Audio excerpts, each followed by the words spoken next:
Assalamualaikum warahmatullahi wabarakatuh. Perkenalkan, nama saya Lailatun Nabila Rohmi dari Prodi Tadris Bahasa Indonesia kelas A semester 1. Dari materi yang telah disampaikan dan saya telah pelajari saat UAS ini, saya mengambil materi tentang etnolinguistik. Di sini saya akan menjelaskan tentang apa itu etnolinguistik, beserta apa saja dalam lingkupannya dan contoh dalam penerapan sehari-hari yang tanpa kita sadari kita juga menggunakan hal tersebut. Pengertian etnolinguistik. Etnolinguistik berasal dari kata etnologi dan linguistik. Etnolinguistik adalah cabang ilmu linguistik yang mempelajari hubungan antara bahasa dan budaya, terutama dalam konteks yang tertentu seperti di dalam pedesaan. Dan bisa dikatakan juga bahwa etnolinguistik adalah hubungan antara pemakaian bahasa dan pola kebudayaan dalam masyarakat. Selanjutnya, pendekatan dalam studi etnolinguistik. 1. Ethnoscience. Berkaitan dengan ethnoscience, pengetahuan tentang bahasa merupakan jalan yang paling mudah untuk sampai pada sistem pengetahuan suatu masyarakat. Yang kedua adalah semiotika. Semiotika digunakan untuk menelaah makna atau arti di balik sebuah tanda di dalam bahasa. Dalam semiotik ada beberapa pendekatan dalam perkembangan semiotik tersebut. Yang pertama ada pendekatan logis, yang kedua ada strukturalis, yang ketiga adalah fenomenologis, dan yang keempat adalah pragmatis, dan yang terakhir adalah budaya. Dari pendekatan di atas semua itu dilakukan secara bersama-sama untuk melengkapi satu sama yang lainnya. Semiotik, penanda dan penandanya ada 3 jenis. Yang pertama ada ikon. Ikon adalah simbol yang menunjukkan hubungan alamiah antara penanda dan yang ditanda, contohnya seperti gambar, patung, dan potret. Yang kedua adalah indeks. Indeks adalah bukti bahwa penanda dan penandanya menunjukkan adanya hubungan secara ilmiah dengan sebab akibat.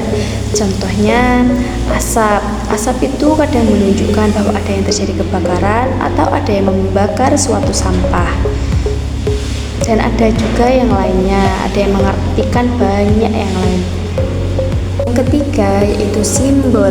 Simbol adalah tanda yang penandanya tidak menunjukkan hubungan ilmiah.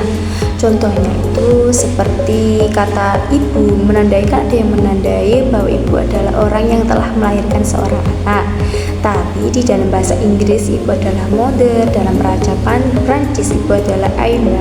Yang terakhir adalah simptom atau gejala, adalah tanda yang menunjukkan penandanya itu masih dugaan gitu, seperti kayak orang sakit panas. Lah itu belum tentu orang yang sakit panas itu kayak sakit tipes, kan bisa jadi penyakit yang lain. Masih ada dugaan-dugaan yang lebih baik lagi.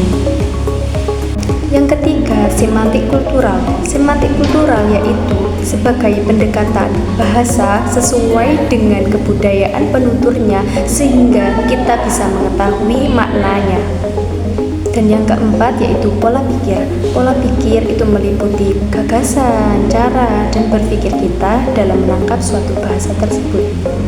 Dan yang kelima adalah stilistika. Stilistika yaitu ilmu yang mempelajari penggunaan bahasa yang pada umumnya digunakan pada sastra. Dan hal yang mencakup keseluruhan stilistika yaitu ilmu tentang gaya bahasa, ilmu interdisipliner dan stilistik dan dengan sastra, ilmu paparan kaidah-kaidah stilistik dan penelitian gaya bahasa, serta ilmu yang menyelidiki pemakaian bahasa dalam karya sastra tersebut. Dan yang terakhir, pragmatik. Pragmatik untuk etnolinguistik mengkaji tentang tindak tutur, bentuk, fungsi, dan makna tuturan. Poin selanjutnya yaitu tentang contoh penerapannya. Ya, yang saya ambil dari PPT tadi, saya akan mengambil poin yang nomor 2 yang menjelaskan bahwa permainan rakyat tradisional di setiap daerah itu pasti berbeda-beda dan menggunakan bahasa yang berbeda juga. Lah, dengan adanya berbeda bahasa tersebut kita akan mengerti anak ini berasal dari daerah mana. Contohnya seperti kayak di daerah A namanya itu Bagdelik, yang di daerah B yang namanya itu petak umpet. Tapi intinya dalam permainan itu kita sama-sama memainkan permainan tadi. Lah, bisa kita simpulkan lewat permainan tadi kita akan mengerti oh anak ini berasal daerah ini karena lewat nama permainan dan logat yang mereka katakan tersebut. Seperti itu.